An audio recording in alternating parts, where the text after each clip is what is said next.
So today we're going to look at the bodies. Physical body, normal body, it's how we perceive. And we also think that we are only this, the normal sense in the normal physical body. We kind of stop at our skin. Emotional body, picture a body that's full of energy. And that energy has different levels. And those different levels of vibration and energy we call emotions. But it's all on the spectrum. So it's the same as light, the colors of light. So all that energy is white light, but how we perceive it through our prism or energy body, our energy body will reflect different parts of that. So we make statements, of very powerful statements of I am sad, I am happy, I am confused, I am peaceful. So if we imagine ourselves putting our energy body out there, we're looking at that and we're seeing a vibration or a color in it, and then we say we are that emotion. The emotion is energy in motion. So all of those energies are going through that body, but certain vibrations will get highlighted, so the colors will change. This helps us put that little bit of a distance between the two so we can look at it and actually be able to make choices. Yeah, observe it and then make a choice. Do I want to engage with it? Do I like it? If I feel like being upset and irritated, well, be upset and irritated. There's nothing wrong with it. It's just... It's normally outside influence that causes change in your emotional body. So just be aware of what is causing that change in your emotional body. And then make a choice whether you're going to allow it or just go. With the idea of a body, you can see if there's things influencing it as well. So is it coming from inside? Is it coming from outside? Is it somebody else's things that we're picking up? Is it the collective? Where are we getting that energy flow from? Okay, mental body. So there's another us.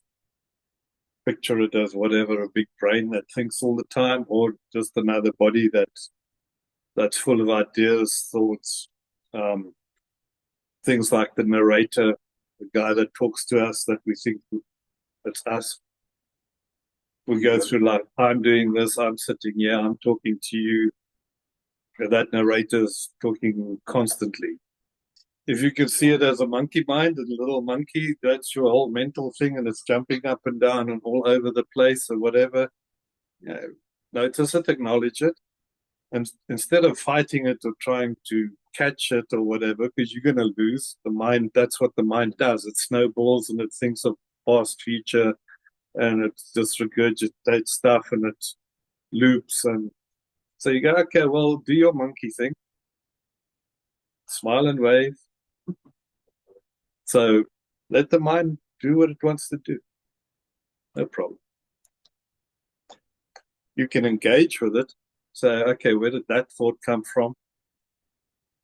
Once again, easier if you have other us. So that's also where you work on your belief system. Yeah, very much so. Conscious belief systems, yeah.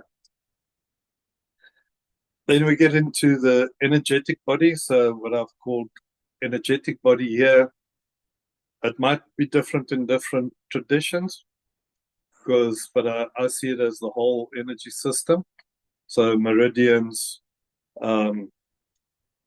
chakras, the flow, both energy flow, top down, cosmic energy coming into the body, and kundalini bottom up.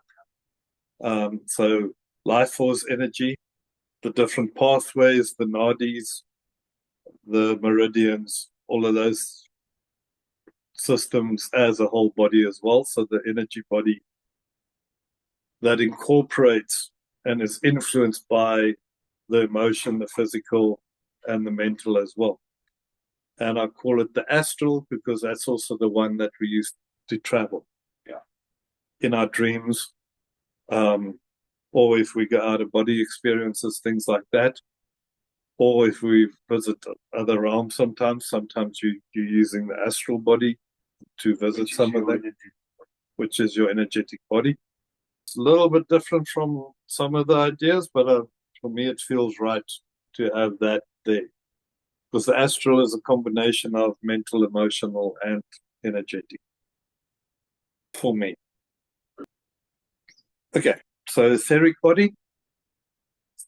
As we go up the bodies, it gets more subtle. So the physical body is obviously very dense. The emotional body is still quite dense as well. Thought gets a little bit more subtle. The etheric body for me is the blueprint of the physical body, the emotional, mental body. So it's kind of like the pattern or the cookie cutter of all the others that sit inside of that. And etheric body is also on the level of the soul. So we'll have a look at what feeds that as well. But general idea is the blueprint of who and what we are physically, emotionally, mentally, energetically, but also what our life path is, what we chose to experience this time around in the 3D. Soul contracts, all those things that the contracts and connections that we made with everybody else, that's also included in that blueprint. From there we go into the light body. So very little substance to it, pure light. I equate that more or less to the higher self, which is a more open experience of everything. And it starts becoming less affected by all the lower stuff. So we're coming pure, more pure energy, a lot more energy into it. And the etheric will still be affected, the soul will still be affected by our journeys, but our higher self is a combination of all the souls. So there is an influence of everything on it, but it's not that closely affected by things anymore. Causal body is the closest one to source. If we take source as pure unconditional love and pure golden light, the energetic vibrational state of pure love, more than physical photons, light, color, stuff that we know. So when I'm talking about light in this sense, so even the light body, it's not colors that we know as a reflection, but as a projection. Because we can't see light. We can only see reflection of the light. You could call it spiritual light or pure energy, information, intelligence that flows through everything, which we also call existence or consciousness or awareness, where we use our awareness to become conscious of our vibrational states. So it's directly connected to source. And from there, it filters down and densifies as we go through all the bodies. But it's that first separation. So the causal body is the separation. If you think of it as a light beam coming out the light source. So a sunbeam, a separate one, there's millions of them. And we basically are riding that one light beam as an experience, as an energetic level, and we filter that down, and that energy becomes matter, so everything is actually light. So flow from that side. So you start with source, through spirit, through the soul, through the mental bodies, the mind, the energetic bodies, the emotions, into the physical body.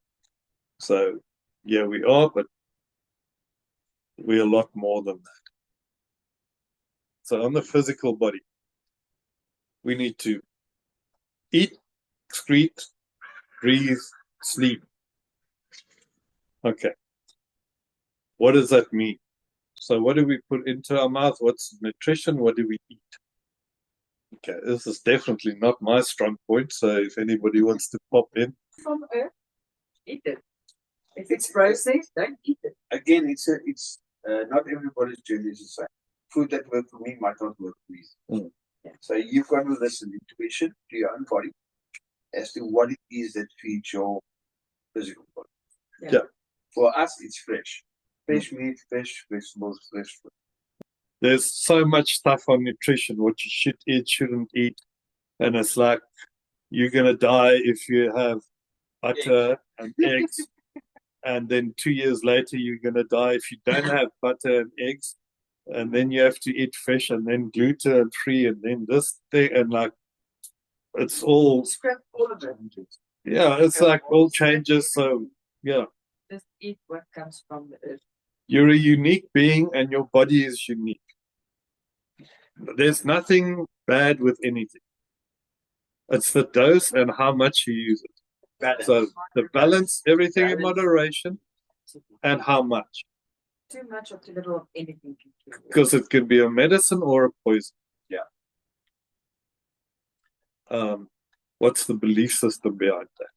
That's again ties into what you feed your mind. Yeah, so that we'll get into the other bodies as part of the feeding thing. Yeah. Okay. But just as important as what goes into your mouth is what comes out the other side. So your digestion, your gut system, your gut health. So the microbiome, because that's another brain. So we're looking at the gut brain, the heart brain, the brain, and then the energetic mind at that stage, because it's out the brain, but we sense through the brain. Because it has to be digested and excreted. So we have to let it go. Yeah. And that's not just the food. It's your kidneys, your liver, all the toxins, everything that we have to get out of the body as well.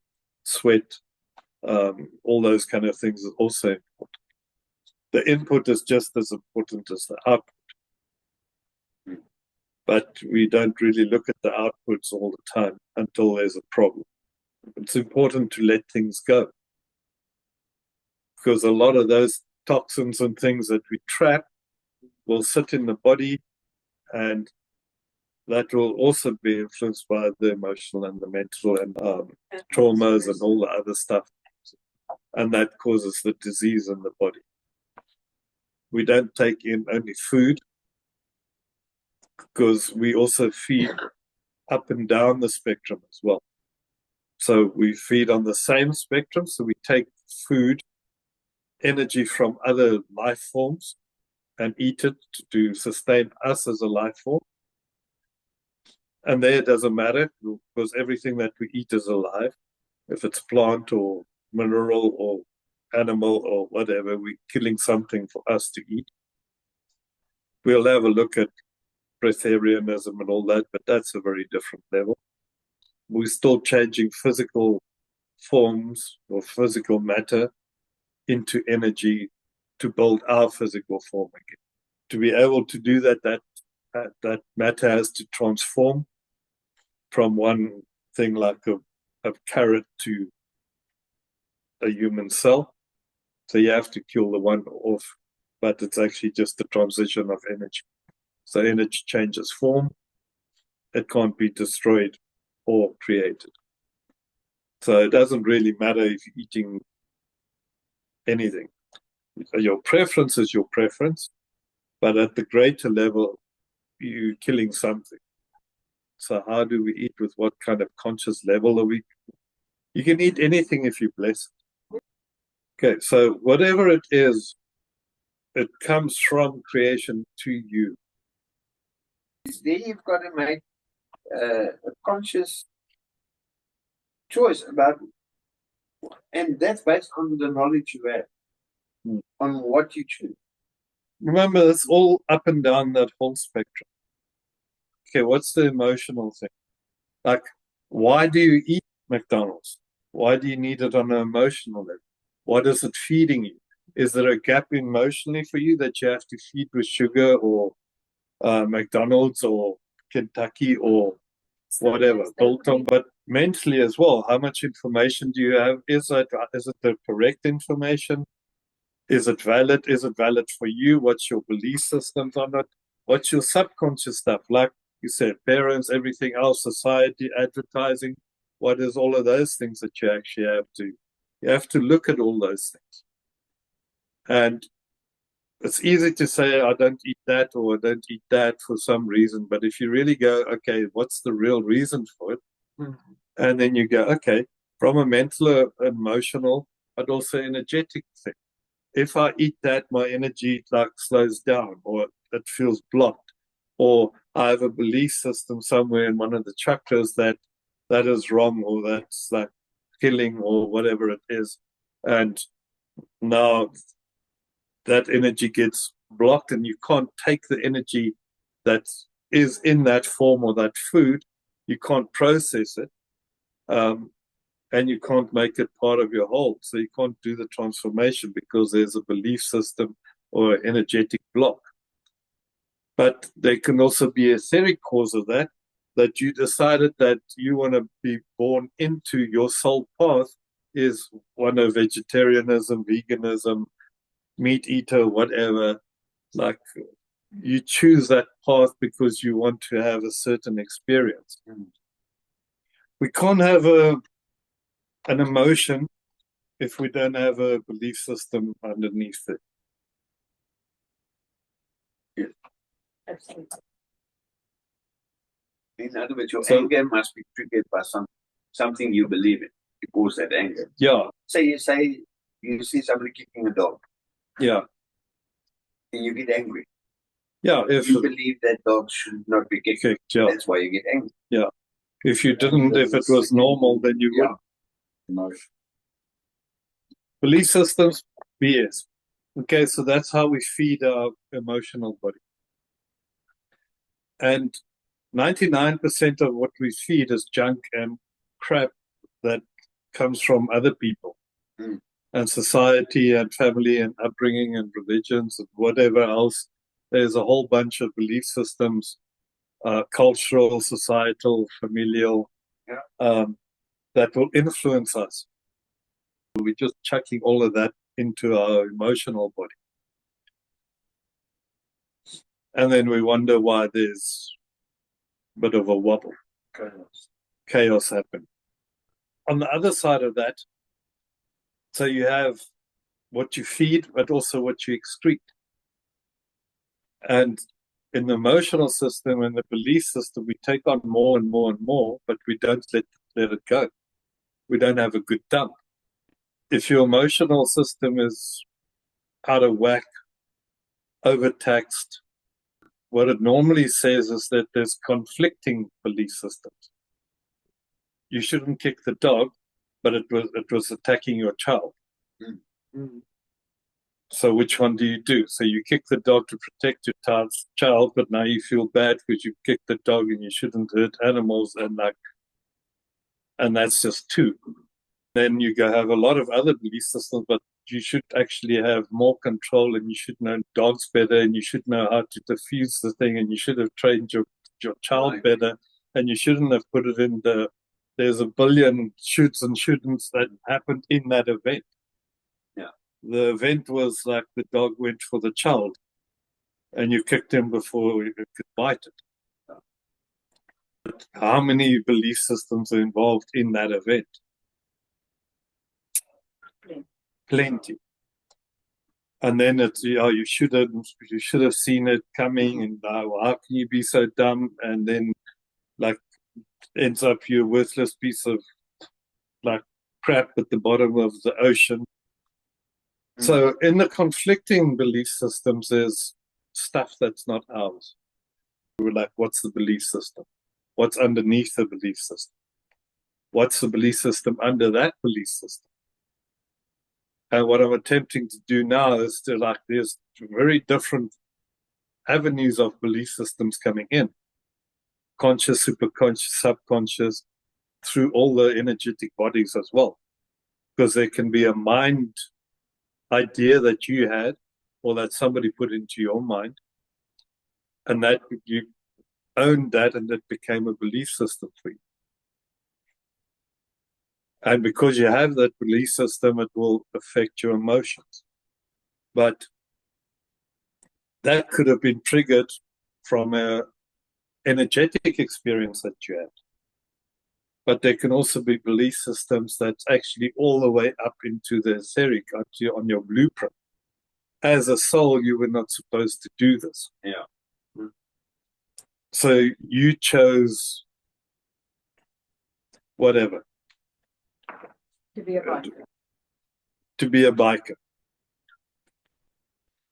Okay. On a soul level, you decided you wanted to experience being a biker because you wanted to experience the freedom, the nature, the adrenaline, the speed, the openness, the awareness, the fast processing, all the other stuff, all of those things. But then as a child, you had a bicycle and you fell off and you never rode a bicycle again and you never got a bike. So that was a belief system that overrode your original contract with yourself, that I want to experience a bike or whatever. Now, there can be an event. So event is that you crash your car or you run out of petrol on the side of the road. And the only O that stops for you is a biker because they're good O's. You have to now overcome all your other fears and your other programming and scared of a bike and all that. And that event could have been a traumatic event when you had a crash or whatever. But without that, you wouldn't have gotten on the bike to actually experience that freedom and openness. And maybe you overcame your fear. And, and next week, you've got a bike.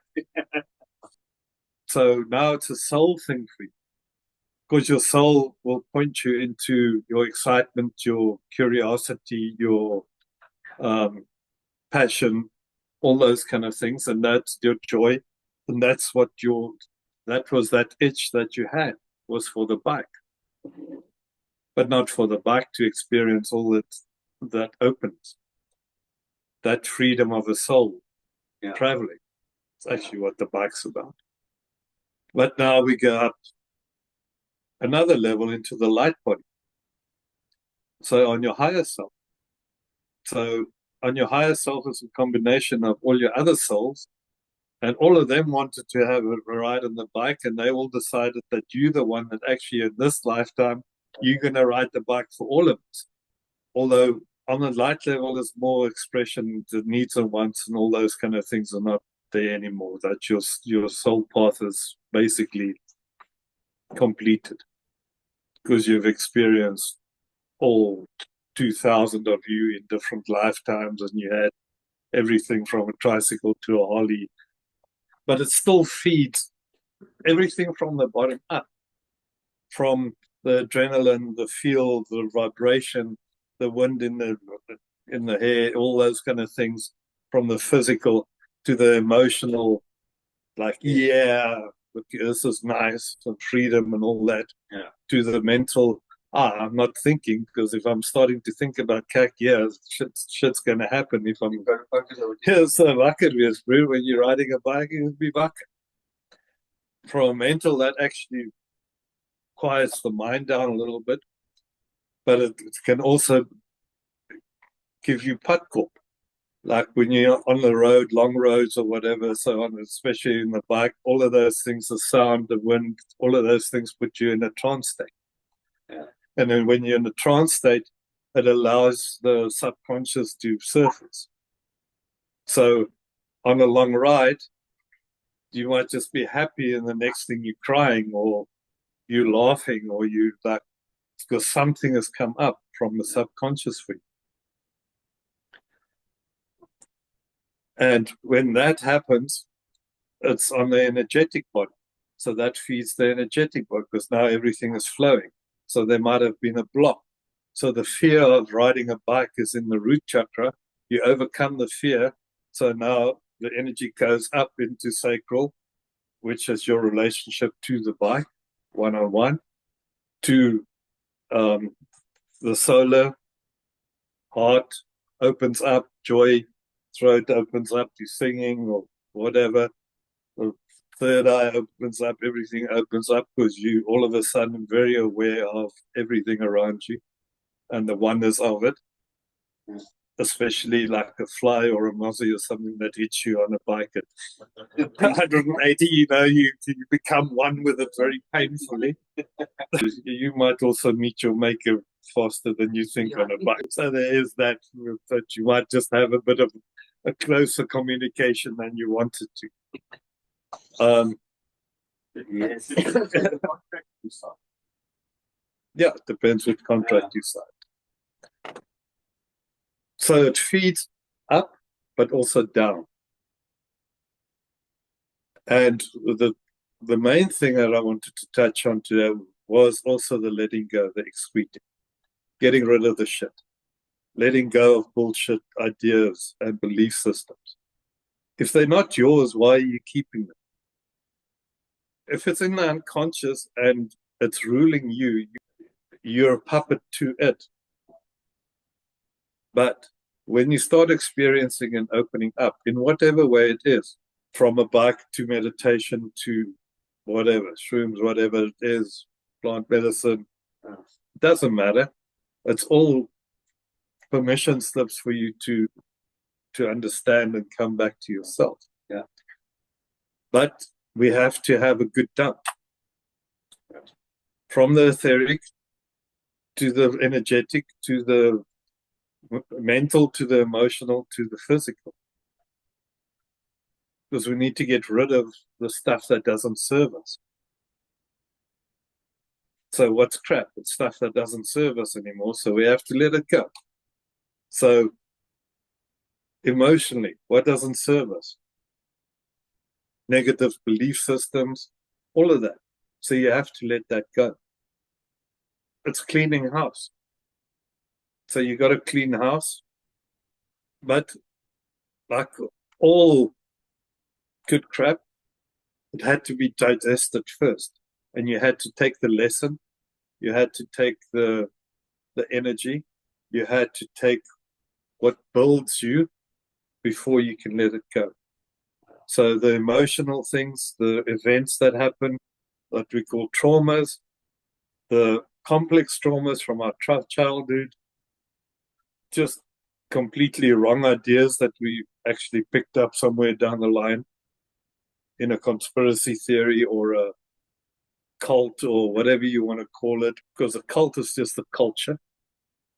And we're in the cult of money and capitalism and all that. So it's just a cult. Yeah. And we're so deep into the cult, we don't even know we're in a cult. And that's what every good cult does. You don't know you're in it until you're out of it. Then you go, how, why, how did I get here with those belief systems and everything that got me here? It's like, whoa. But all of them was food for you. Because what's the whole idea of food? To make you grow. So we grow up into the light. So we grow from the physical to the emotional, to the mental, to the energetic, to the soul, to the higher self, to source. And all of that feeds us, the good and the bad, all the events, because the event is neutral. Event, anything that happens is we give it meaning. Yeah. Our perception, based on our perception, our belief system, our filter. Because all of these are filters as well. So like you filter water, and you can filter water and have pure water coming out. Or you can also run pure water through a lot of contaminants, and that can be filthy on the way when it comes out. So it works both ways. Which kind of filter are you? If you got toxic belief systems all over the place, somebody says good morning to you, and it's like, and you want to like kill them, literally. Yeah. Because they're a different color or a different race or a different religion or whatever. That's not pure water that's coming on. That's like toxic water that comes out through that belief system. Yeah. That we're still dealing with racism, all that kind of stuff. And it's like it was in a culture we indoctrinated into it. It's in our lineage. That's so deep that it's something serious to look at. Even in the political systems, but it's so ingrained that now it's the opposite way around. So yeah, so you got to look at all of them, all those like taboo subjects: religion, sex, and politics. Why is that taboo? Because there's so many belief systems that's so deeply ingrained in us that make us so emotional that we're willing to take each other apart, kill each other, literally start wars over it. It's very, very deeply ingrained in us. And how much of those is actually ours? When did you decide that, like, you know what, I really don't like black people or yellow people or green people, and I'm going to hate them? Especially if you meet them and you go like, oh, well, you're actually the same as me, dude. All you want to be is noticed and acknowledged. That's all. Because then we look at the breath. Because we've got the feeding and excreting, but now the breathing. So this whole thing breathes in and out. So from causal, you breathe in source and you breathe out into light body.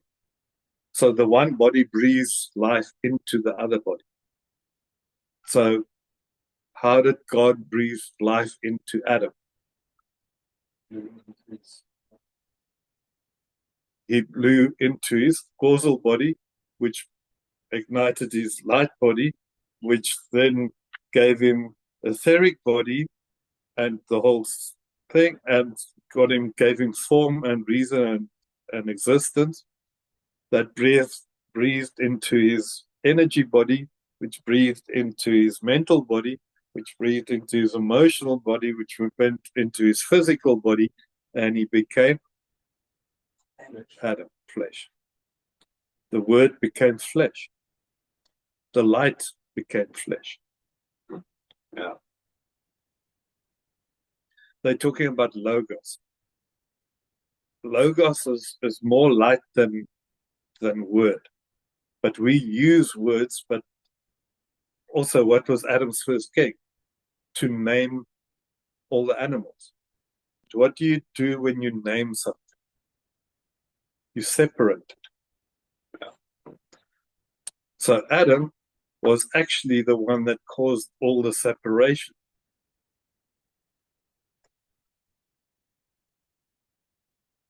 Because he named things. Because as soon as you name, you can blame, shame, claim, all those things. Because now it's my phone, or whatever it is, or it's my dog. It's like, okay, for all the animals, that little thing there that barks, that's a dog. And now it's my dog. And, but my dog, but you, so now I feel guilty and I feel ashamed. And now I blame the dog for being a bad dog, or blame myself for being a blab. So soon as you do that separation, all of those other things come into light. Poof. We're Adam. Yeah, we're Adam. How dare we judge God? How dare we judge God? And we'll say, oh, you don't judge God, but you do. First of all, you judge yourself. Yeah. And you feel that you're not worthy. You exist. All of existence is God manifesting itself. Yeah. So what you're telling God is that he made a mistake with you. Wow. And just with you.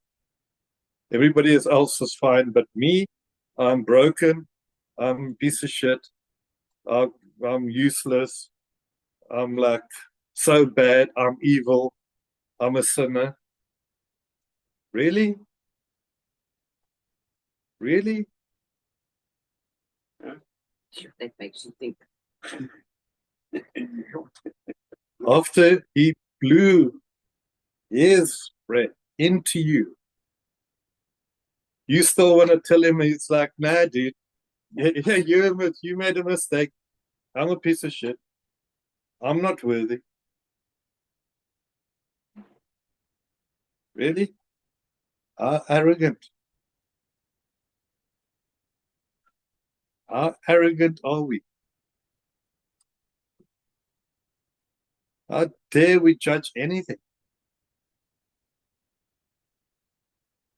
It's the ignorance of arrogance and the arrogance of ignorance. Because we're too fucking stupid, we think we can judge. Yeah. Excuse the language. But really, like, think about it. And then you go through all of this. You are a part of the divine. You're a spark of the divine. That's your causal body. Yeah. We're always in the middle of the world. We're always in the middle of creation, the universe, and everything else. Because that's the only way that we can see it.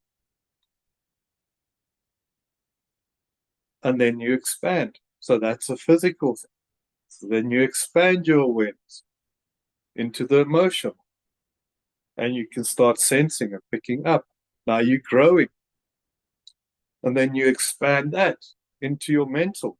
And now you can contemplate and ponder and rationalize things and learn things and feed your mind through whatever we're watching, reading, thinking. All of those things are feeding the mental body. And all the advertising and all the other stuff that we don't crap out, that we don't excrete and let go. All of that stuff is stuck. And we wonder why the mind's like going ape. But also in the energetic body, into the soul.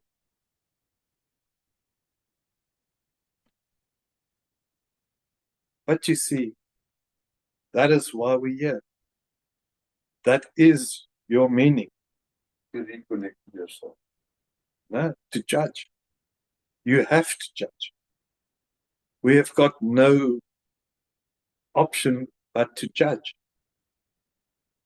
Because we got one unique perspective of all of creation. All of creation depends on us. That is why we exist as separate sparks of the divine. The all that is doesn't need to know anything about the all that is. The absolute is the absolute. There is no separation. There's just isness. There's oneness, there is isness. Doesn't need to know itself. Doesn't have to do anything. But it decided to. This has got free will.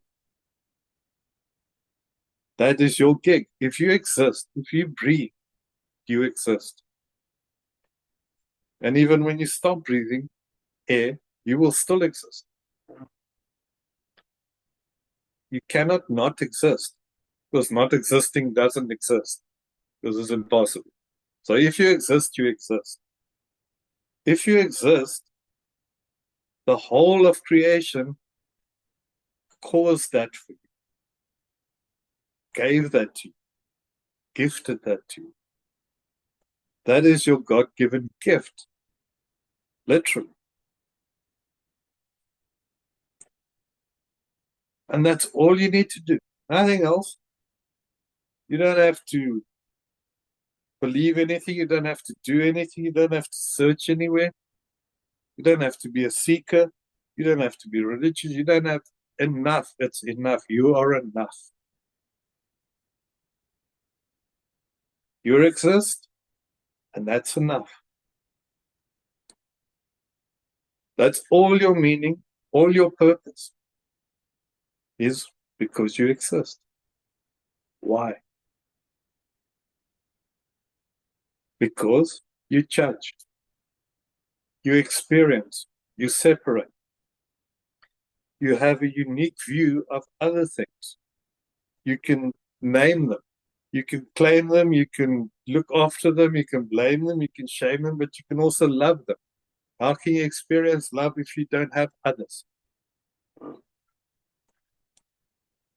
How can you experience love if you don't have earth to love, nature to love, an existence to love, other people to love, dogs to love? For us to be able to express our love, because that's who and what we are, unconditional. But for us to be able to express ourselves as love, we have to separate. We have to judge. And actually, it's the organ of discrimination as part of the mind. It's part of the levels. And discrimination is being able to separate things. So an apple from a banana to a phone to whatever else will be trying on phones and like. So discrimination is a very good thing. It's a word that's in our language a very bad thing, but that's a word. And words are only concepts. It's not the truth. The word is a symbol. It's not the true thing. Pointing at the moon is not the moon. The moon is the moon. But I can say moon and I can point to it, but that's not the moon. It's a symbolic thing, so that's the word. And we can only communicate with words for now. And that's where, as we go up, we can connect emotion. Then we can start connecting mentally, telepathically. Then we can start connecting energetically. And then we can eventually just see the light forms. And you have a look at your light body and everybody knows your history and everything about you. There's nothing secret. I will know every hair on your head. No, there are no secrets. So that's the breath. So I mentioned breatharian earlier. Now, being able to sustain yourself without food by only breathing, that can be seen as prana, as one as life force. So yogic, the breath, all the breath work, different ways of doing breath work, and different states you can control by your breath. So you can work yourself up and excite yourself, where you can calm yourself down, but it goes deeper than that, because it will put you in trance stage, which will get you in touch with the subconscious, which will get you, if you go deep enough, in touch with the superconscious. So as you breathe down from the causal to the light, to the etheric, to the energetic, to the mental, emotional, right into the physical, that pure energy will sustain you. That is light. That is bringing the light down into yourself, bringing the light into the world. Then you breathe it out and you express it and you give it up all the levels again. And the more you can experience and breathe out love, kindness, joy, passion, breathe out intellectual concepts, oneness, ideas, unity, justice, fairness, all those kind of things, where you can breathe out into the energetic beauty, unity, oneness, nature. Breathe out into the soul. Breathe out and express and experience that love into the higher soul, into the light body, where that actually activates the light body and light up the light body. It's called enlightenment.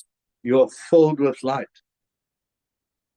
But you can also shine that light, express it through to the causal, back to source. So you're returning to source